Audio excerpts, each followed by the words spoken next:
सूरजभान जी की पत्नी पर गोलियां चलाई गई, दुलारचंद यादव की हत्या हुई। तो ये किसी के नहीं है, ना तो ये भूमिहार समाज के हैं, ना तो ये अपने जात का है, ना ये किसी समाज का है। यही आतंक मोकामा का पिंटू यादव हत्याकांड जब हुई थी, हमने पदयात्रा किया था। याद कीजिए कितने अपने ही भूमिहार समाज के युवाओं को इन्होंने मार खत्म किया है। कि अपराधी को लोग नासूर क्यों बनाते जा रहे हैं। मैं थोड़ा लगातार इस घटना में उलझ गया जहां पर दुलारचंद यादव की हत्या हुई और कल फिर सूरजभान जी की पत्नी पर गोलियां चलाई गई। लगातार आतंक का माहौल पैदा किया जा रहा है। शासन प्रशासन पूरी तरह से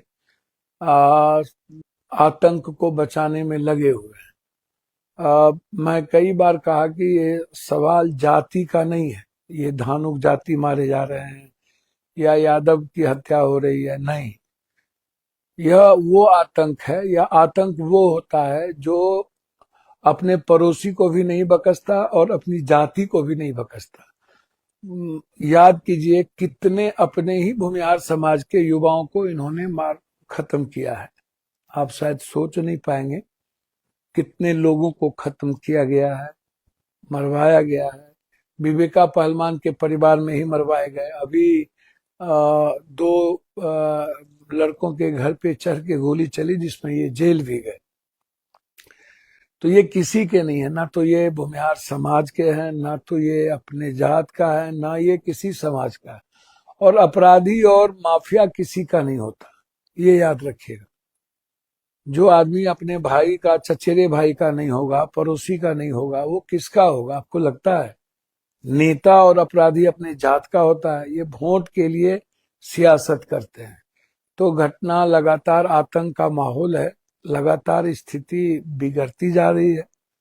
और लोग जब कहते हैं जंगल राज की बात, तो मुझे इस 16 साल के महागुंडा राज और महाजंगल राज की कल्पना जब मैं सोचता हूं कि मैंने कितने लाश उठाए, तो जब मैंने जोड़ना शुरू किया तो हमें अनंत कथा याद आ गई कि कितने लाश उठाए। पटने में ही हम कम से कम 300-400 लाश उठाए होंगे इस 16 साल के दरमियान में, 300-400 से ऊपर। जिसमें आपको याद ही है कि पारस हॉस्पिटल में ढूक करके दिन में खेमका की हत्या, फिर सिटी में कई व्यापारियों की हत्या, कई बच्चियों का बलात्कार, तो और हाजीपुर में तो अनंत लाश उठाए, मतलब जिसकी गिनती ही नहीं है।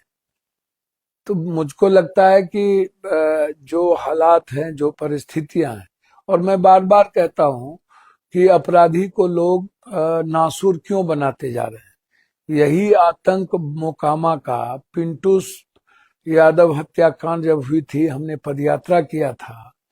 और बच्चे के साथ यौन शोषण करके मार देना और रंगे हाथ उनके कपड़े पर खून से लथपथ पकड़ाए गए। और उसके बाद हमारे ही कुछ नेताओं ने उसे लोगों से मतलब कंप्रोमाइज करा दिया, सुलह करा दिया और पैसा दे करके केस को खत्म करा दिया और इनको बरी करा दिया, जबकि उसमें इनको फांसी होती। और बाद में दिक्कत क्या है कि अपराधी का कोई पार्टी भी नहीं होता है, कोई जात भी नहीं होता है। पहले अभी हम किसी पार्टी में हैं, कल हम किसी और पार्टी में जा करके, तो बाढ़ और मोकामा के यादवों ने तो इस आतंक को जिंदा कर दिया। आप उठा करके देखिए। देखिए जो लोग आज गाली देते हैं, जैसे हमारे तेजस्वी जी का, या कोई कहते हैं कि हमने फलना आदमी को टिकट दे दिया, तो भैया आप टिकट आप दिए, आनंद मोहन जी को टिकट आप दिए, तो जब दे दिए तो ये मत करिए, कुछ कारण से ही दिए होंगे। तो आप ही कभी आनंद मोहन जी आपके साथ रहते हैं, कभी जदयू में रहते हैं, उनकी जरूरत आपको हुई होगी तो आप लिए होंगे, और आतंकियों की भी जरूरत हुई होगी तो आप लिए होंगे। तो ऐसे में देखता हूं मैं कि जो लोग की राजनीतिक जीवन खत्म हो जाती है या कुछ समाज नहीं पूछता है, तो अपने फायदे के लिए पार्टी के लोग साथ ले लेते हैं और फिर स्थापित कर देते हैं ऐसे लोगों को। अब बाद में आप ये कहते हैं कि नहीं मेरे कारण से ऐसा हो गया। तो नहीं, मैं ऐसा नहीं मानता हूं। मैं मानता यह हूं कि दोनों एक दूसरे के पूरक हैं।